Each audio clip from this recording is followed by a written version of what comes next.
बहुत समय पहले की बात है। एक घने जंगल के किनारे बसे छोटे से राज्य स्वर्णपुर में राजा सूरत और रानी मंजीषा रहते थे।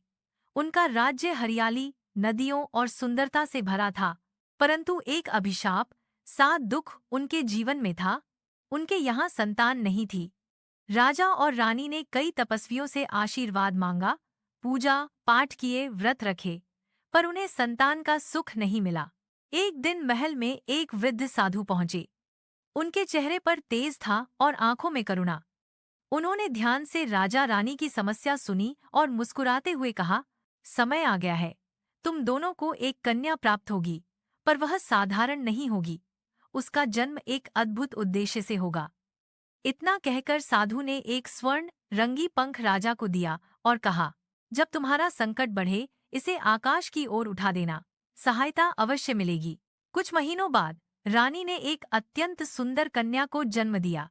उसका शरीर स्वर्ण सी आभा से चमक रहा था। लोग उसे दूर से देखते तो लगता जैसे उसके चारों ओर हल्की सी सुनहरी रोशनी तैर रही हो। इसलिए उसका नाम रखा गया सोनपरी। सोनपरी की अद्भुत विशेषताएं। सोनपरी मन से अत्यंत कोमल और दयालु थी।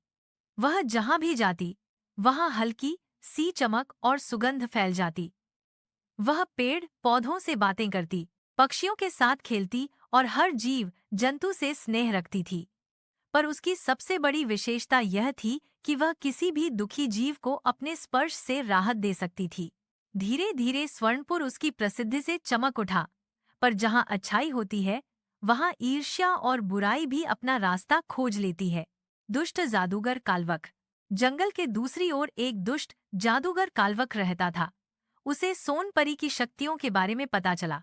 उसने सोचा कि यदि वह सोनपरी